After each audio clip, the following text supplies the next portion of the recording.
I just didn't want to be next to Sam. That's why I made that face. That's all it is. What is your problem with Sam? Is it?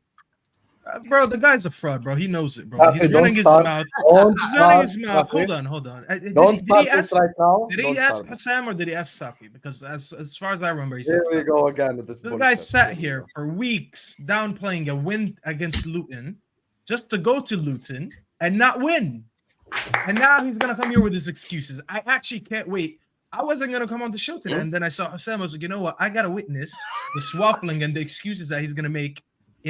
Well, not in person, but I wanted to. But I knew you were coming on. I wouldn't have came on to begin with, But big up. We know you're scared of me, so that says nothing. Hashtag KJ out in the chat. When we put 3 past Luton, they told me it's only Luton. That's what Tom Little kept saying. You know what I'm saying? It wasn't only Luton yesterday, was it, mate? Don, you know we're on the same side. You're playing them today, so play your battles carefully. That's what I'm saying. You have to win the war, not the battle.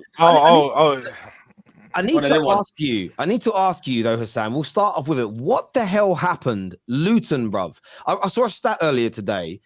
They've got one major trophy in their history. You've spent more on Gravenberch this summer than they've spent on transfers since 1992 combined. And they got. I mean, you were lucky to get a draw in the end. Like, what went wrong yesterday, in your opinion, Hassan? First of all, big up everyone. We're here, win, lose, or draw. I probably show face more after we lose than after we win because I don't like rubbing it in whenever we win because it's just regular when we win. So big up everyone. And, I know Rory is going to be on my side today because Man United fans love glazing over Spurs. And Don just, has a Liverpool agenda. So it is what it is. We have 2 Spurs fans on the panel. It's a stitch up. But no problem. I've done 1v4 before. Hussam, he asked you about Liverpool. I know you've done. Yeah, it's a tissue, Hussam. That's good, bro. Keep crying, mate. This guy said we glaze Spurs, but he was chanting Chelsea chants on Spaces today. I just want to let you guys know that. He was doing that. Chelsea. Wallah, he was singing Chelsea. Guys, it's the Liverpool section. I got asked the question. Let me answer. Thank you very much.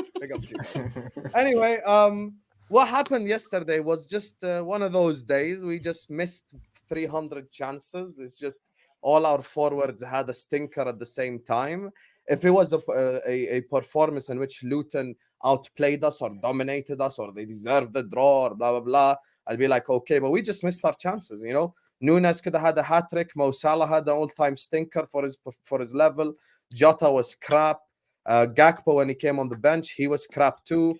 Our entire forward line, other than Diaz, which is a big boy move to come on and score, and given the we all know what happened with Luis Diaz. So given that position, big boy move to come on and score. But the rest of the forwards, they all just had a crap game. And it's usually like, if all 3 click, you get a result like the 7-0.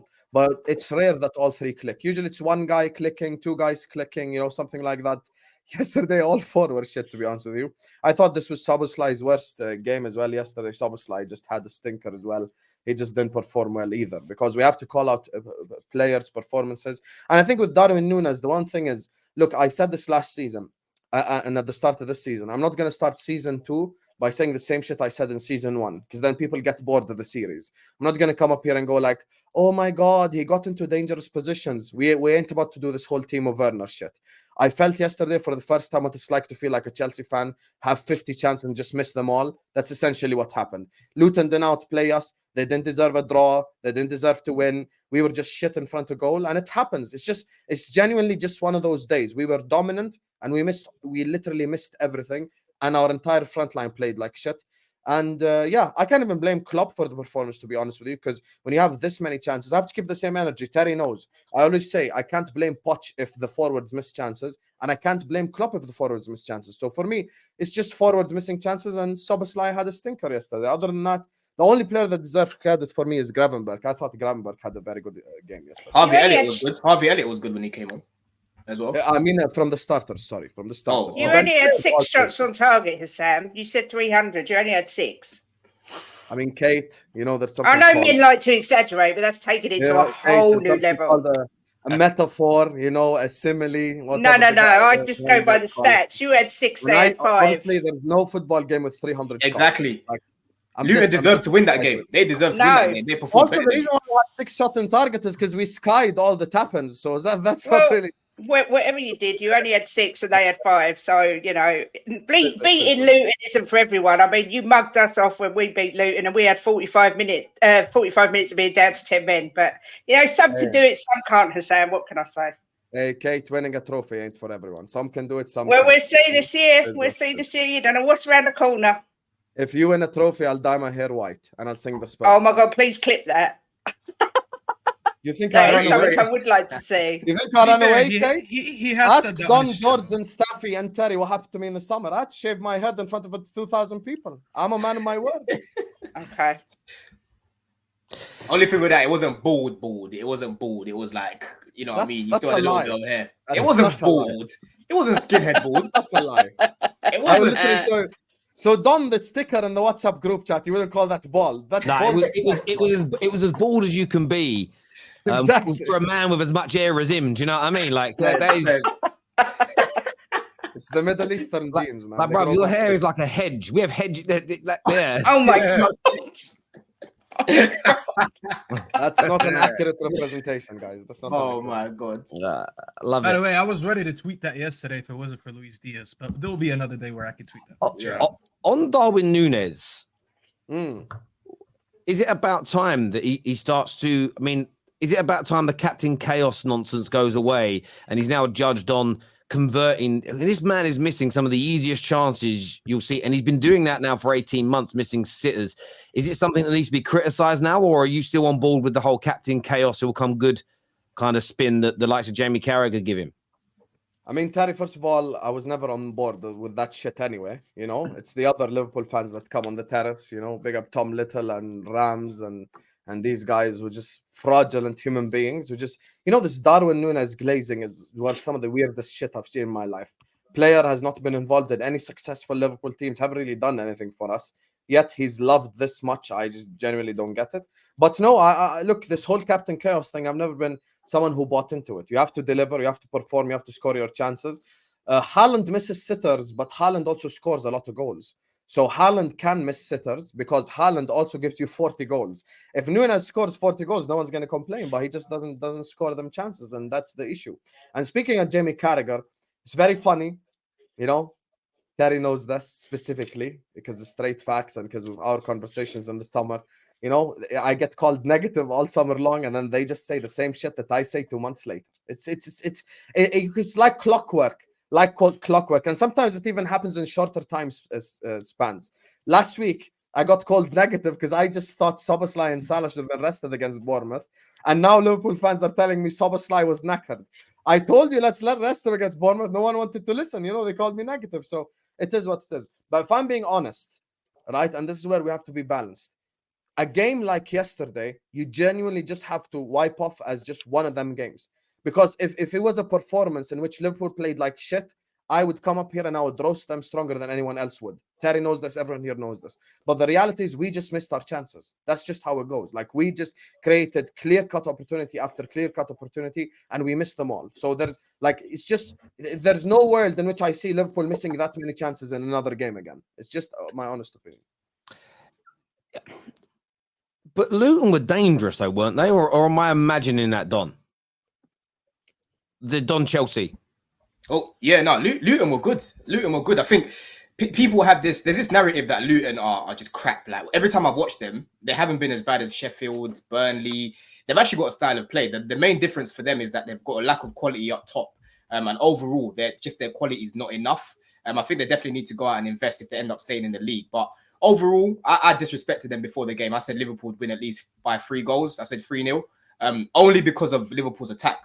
But I think Luton, you know, they played their game. They were quite dangerous in the transition as well. Defensively, they were very good. You know, it took a really good. It was a cross, wasn't it, for Diaz's goal? It's like a cross into the box. Yes. Yeah, Elliot. Elliot. It took a really good cross from Elliot, who came off the bench, for Diaz to get something on it. But other than that, it didn't look like Liverpool gonna be able to break them down in the last few minutes. So I think we've got to give some praise to Luton, man, because they were good. They deserve the win. I don't agree that they didn't deserve anything from this game. I think they deserve the win, man.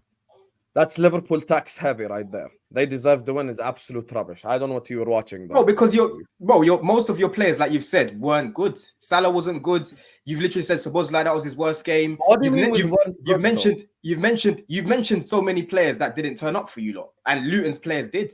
It was a bit of quality at the end that ended up getting you a point in that game. But it's dropped points. You wouldn't say that it's a point game, would you? You'd say it's dropped points. So, in my opinion, Luton deserved that. No, win, it's man. definitely drop points, but they deserved that win. That doesn't mean Luton deserved the win. If we are saying our bro, if you're not taking those chances, but they had chances too. Like Kate said, they had 5 shots on target as well. They had chances too. Which you know what chances? I mean? You had one more. You had one more shot. 4 on of them target were than like shots from 30 yards out. They're still on target, and you only had one more than them. There was that chance where was it Ogbene went through and could have scored, and Alisson made a big save. That was that's the only dangerous chance they had, to be honest. I think Luton played well, man. I think they played well. I think for a club who has spent less, I think £32 million on transfers since 1992, to be able to hold their own, create the volume of chances they did, it's pound for pound for me. This was like watching a lightweight go 12 rounds with Anthony Joshua and wobble him a few times. Even if Anthony Joshua picked up the win at the end, you'd say, no, the underdog, the pound for pound, the lesser opponent deserves the praise. Of course, I would never expect Luton to completely outclass Liverpool in any match, but they did well. They had you guys, they were cutting through you on that counter-attack. Trent had one of those games defensively where he was all at sea. Like, in fairness, Van Dijk at the back I thought was excellent. Without him being almost back to his best yesterday, they would have beaten you. Now, yes, if Darwin scores these goals, but missing opportunities for me is a little different. You guys are still being cut apart on that counter-attack, and I do think that's partly to do with your midfield. Watching the game back, that midfield of Gravenberch, Szoboszlai and McAllister, you need someone in there that naturally knows how to defend and cover the spaces of attacking players. They're all attack-minded, and it's just that's going to cause you problems. Yeah, in that midfield, Barkley was good in that midfield. Nakamba, he was good as well. If you guys remember him, he was at Villa. He was good. So I think you're downplaying how good they were, Hussam. I know your team was poor, but I think Luton honestly deserved to win that game, man. I'm not downplaying anything. I'm just saying I don't even disagree with anything you or Terry said, except that part where you say Luton deserved to win. Luton didn't deserve to win. Luton didn't even deserve to draw because we just missed our chances. Those are two different things. When I look at the game yesterday, Luton done really well, obviously because it's Luton against Liverpool. So everyone here expected pre-game Liverpool to win by 3 or 4 goals, which is natural. Now, I'm not coming out of the game going like, oh, Luton felt hard done by, like, you know, they should have won the game. No, they shouldn't have won the game. We just missed our chances. And the reason why we're talking about shots on target is because we hit the post and the bar about 5 times and we skied 5 of them. So we didn't hit the target to begin with. So that leads into my point, which is there's a difference between you being the better team and you missing your opportunities versus the other team being the better team. Luton weren't better than Liverpool. We just missed our chances. That's honest assessment of the game. And if we were crap, Terry, I'll be the first person to come up here and say we're crap. I said we're crap so many times last season. Brighton, Wolves, Manchester City, Manchester United away at Old Trafford. So many different games where I gave the other team credit. But yesterday's game, I criticized my team because we missed the chances. That has nothing to do with Luton. Like, we got clear-cut goal-scoring opportunities and we missed them. That has nothing to do with Luton Town. Yeah, finish. There we go. LFC hate is real. I'm shocked. Hate for Liverpool, this is. Yes. Don grew up on Benitez Mourinho. Kate and George are triggered by what I said all year long. Staffy ain't really said nothing, but you know Staff is a United fan. No, wait. Who's Sam? Wait, let's get this away. No, who's Sam? Hold on. Wait, Jules, before you even say anything, yeah, bro. In my lifetime, I've seen Chelsea win more than Liverpool, so you can't tell me about Liverpool hate. I don't give a damn about your club, right? It's your fan base. It's your fan base that are annoying. You lot are an annoying bunch as well, right? So don't tell me about no Liverpool hate. I've seen my club win way more than what you've won, right, in my lifetime. Okay. Don, I don't know why you took that personally. I'm just letting you know about your club, bro. Your club don't bother me. You're talking about I haven't seen you. I haven't seen you go a day. You hate Chelsea and vice versa. Who's Sam? I haven't seen you go a day without tweeting about Tottenham since we beat you, bro. You're the one that's triggered. Every other day, I even saw when they were putting out the Ange Postecoglou manager of the month, you're going, oh, surely it can't be him. Oh, is this? You're getting all pressured about manager of the month, player of the month, and you're talking about pressured at all. George, it was the Ballon d'Or ceremony. You're witnessing greatness. Mbappe's there, Messi's there, everyone from the football world is there. And then you go to Sam's tweet and he's tweeting, oh, Ange Postecoglou should win the Ballon d'Or. I'm like, bro, how did you even think of him while watching that? Because if I'm watching Messi and all that, I'm like, bro, I'm going to be stunned. Oh, my God, so much greatness in front of me. And he still found a way to think about Spurs. You were watching Messi, when we called that out, that's what I was watching. Bro, I saw Speed, so I just remember. Do you know the irony of it, right? I can understand why you were really sore at Chelsea at the beginning of the season because they took Caicedo and Lavia. I get that. But Spurs didn't even do anything wrong to you in that game. It was the refs and VAR. Spurs didn't give the offside. You know what I mean? Hating on them for that, that's crazy. That's crazy. You know, first of all, let me just respond. Just 20 seconds uninterrupted. First of all, I don't know why Don took that personally. I'm a 90s kid. Liverpool and Chelsea were rivals. 05 till 09, we played each other every year in the Champions League. So if you didn't hate Chelsea, or you're a Liverpool fan, you're a Chelsea fan who didn't hate Liverpool, then I don't know what the hell you grew up on. But fair enough. That's nothing personal. We just rivals. It's just how it goes. There's a hatred there. There is ill feelings there, which is normal. So I'm not saying anything bad about you. I'm just saying you hate my club. And when it comes to Ange Postecoglou and Tottenham Hotspur, it has nothing to do with Ange. It had nothing to do with the Spurs fans. It has to do with the Spurs fans that came out of the blue. So many of them, I've never met them before, but fair enough. And the other people is, the media, which I've told you the problem already. Mo Salah could score 15 goals and somehow Son would win Player of the Month. I don't know how the fuck how. So, oh my God. It's just how it goes. It's the media glazing. That article. Can I just explain, please? That article is the most embarrassing article. You said 20 seconds. It's been about 40. Hussam. That's how are you trying to paint? How are you trying to paint? I've been speaking 17 seconds. Let me land. George, let me land, and then you can rebuttal. That article is the most embarrassing article I've seen my whole life. My entire life. Worst article I've ever seen. I'm 28 years old. Worst article by far. No manager has ever transformed the football club like Ange Postecoglou. Like, we ain't seen Conte win his league in the first season. We ain't seen Ranieri win a league title in his first season. We ain't seen multiple players do it. Hey, you could do that all you want. But when the Spurs downfall is there, we will be there, inshallah. We'll be there. That's all. We'll be there.